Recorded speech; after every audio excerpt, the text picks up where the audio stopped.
Rochester, New York, a city known for its picturesque parks, lush greenery and serene landscapes, was a place where families felt safe and communities thrived. Its vibrant culture, bustling downtown and lively nightlife painted a picture of a city full of life and promise. But in the early 1970s, this idyllic facade was shattered. Three young girls, their lives brutally cut short, became tragic figures in a chilling mystery that continues to haunt the city to this day. Their names and stories are etched into the collective memory of Rochester. These were not just random acts of violence. A sinister pattern connected the victims, their first and last names beginning with the same letter, a detail that would become a haunting hallmark of the case. The media dubbed it the Alphabet Murders, a name that sent chills down the spines of Rochester's residents. Headlines screamed of the terror, and the community was plunged into a state of perpetual fear. The first victim, 10-year-old Carmen Colon, vanished without a trace in 1971. She was a bright, cheerful girl, loved by her family and friends. Her body was found days later, discarded like a broken doll in a desolate area. The brutality of her death shocked everyone. The news sent shockwaves through the community. People gathered in disbelief, trying to make sense of the horror that had invaded their lives. Parents clutched their children closer, fear becoming a constant companion. The sense of security that once defined Rochester was replaced by a pervasive anxiety. A year later, another innocent life was claimed. The city was still reeling from Carmen's death when the unthinkable happened again. This time, it was Wanda Wolkowitz, her disappearance and subsequent discovery mirroring the horror of Carmen's case. The similarities were too striking to ignore. The city held its breath, the pattern undeniable, the fear palpable. The Alphabet Murders had cast a long, dark shadow over Rochester, one that would linger for years to come. Carmen Colon was a bright, cheerful 10-year-old who loved to play hopscotch. She was full of life, her laughter often echoing through the neighborhood as she played with her friends. Carmen had big dreams for her future. She often talked about becoming a teacher, inspired by her own love for learning and her desire to help others. On a chilly November afternoon in 1971, Carmen left her home to run a quick errand for her mother. She was bundled up in her favorite coat, her breath visible in the cold air. She promised to be back soon, her laughter echoing in the air as she skipped down the street. Carmen never returned home, and the hours turned into a nightmare for her family. Days turned into agonizing nights as her frantic family searched tirelessly for their little girl. They knocked on every door, hoping for any clue that might lead them to Carmen. The community rallied, putting up posters with Carmen's sweet face, praying for her safe return. Neighbors, friends, and even strangers joined the search, their hearts heavy with worry. But their hopes were shattered when a motorist made a gruesome discovery on a desolate road outside the city. The scene was haunting, a stark contrast to the vibrant life Carmen once lived. Carmen's lifeless body lay abandoned, her bright smile forever extinguished. The tragedy left a scar on the community, a painful reminder of the innocence lost that fateful day. A year after Carmen Colon's murder, just as the city was beginning to heal, the monster struck again. 10-year-old Wanda Wolkowitz vanished on a sunny April afternoon. She had been walking home from school, her books clutched tightly to her chest, her mind filled with thoughts of the upcoming weekend. Like Carmen, Wanda never made it home. Her disappearance triggered a massive search. Volunteers combed through parks, fields, and abandoned buildings, their hearts heavy with a chilling sense of déjà vu. 2 days later, their worst fears were confirmed. Wanda's body was found, discarded in a rural area, the circumstances of her death eerily similar to Carmen's. In 1973, the unspeakable happened again.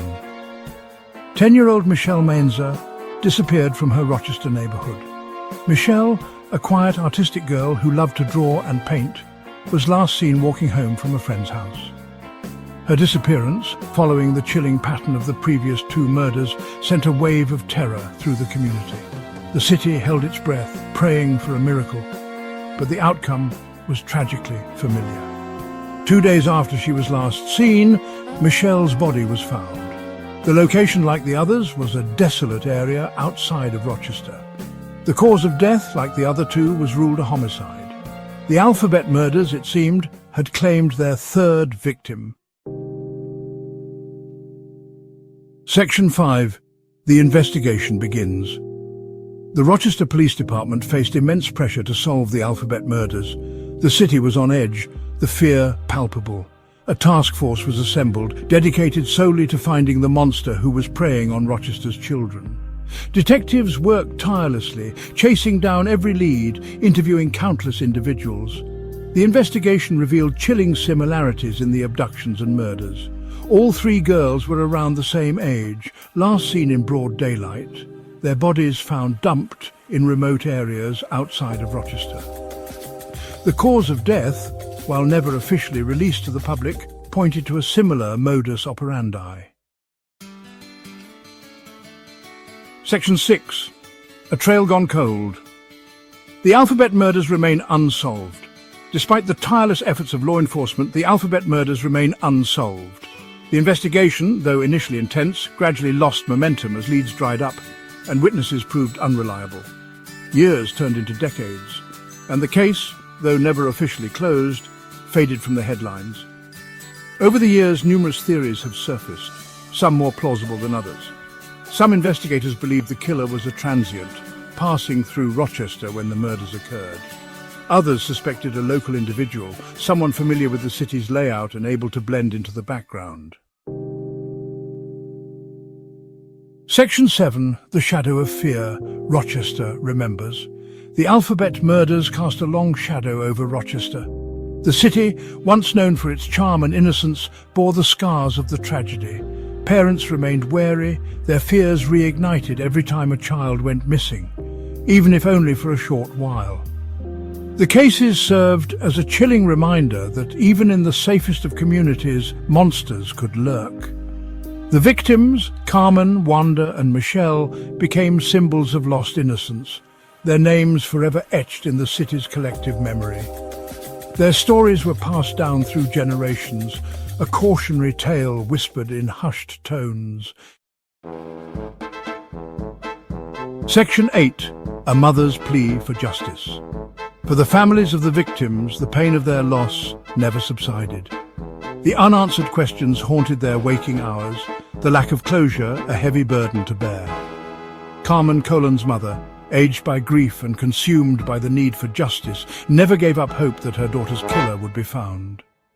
She became an advocate for other families of missing and murdered children, her voice trembling but resolute as she shared her story, pleading for anyone with information to come forward. She vowed to never let her daughter's memory fade, to continue fighting for the justice that had been denied to her. Section 9. Hope endures. The search for answers continues. Despite the passage of time, the hope for answers in the Alphabet murders remains. Families and investigators alike have not given up on finding the truth. The case, which has baffled authorities for years, continues to be a source of pain and mystery. Each clue, each piece of evidence, is a step closer to uncovering the identity of the elusive killer. Advances in DNA technology offer a glimmer of hope that one day the killer will be identified. Scientists are working tirelessly, using the latest techniques to re-examine old evidence. The potential for breakthroughs in forensic science has never been greater, and with each passing day, the possibility of solving this cold case increases. Evidence meticulously preserved could yield new clues. Every piece of evidence is handled with the utmost care, stored in the hope that future advancements will unlock secrets that have long been hidden. The dedication of law enforcement to this case is unwavering as they continue to seek justice for the victims. The families of the victims, though scarred by their loss, find strength in their unwavering belief that justice will prevail. They gather in solidarity, holding vigils and supporting one another through the darkest of times. Their resilience is a testament to the human spirit and the enduring power of hope. They cling to the hope that someone, somewhere, holds the missing piece of the puzzle, a piece that will finally bring an end to their nightmare and allow their loved ones to to rest in peace. The search for answers is not just a quest for justice, but a journey towards healing and closure. The Alphabet murders remain a haunting reminder that even in the darkest of times, hope endures. The community, united in their quest for truth, continues to shine a light on this cold case, refusing to let it fade into obscurity. Their determination ensures that the memory of the victims lives on, and that one day justice will be served.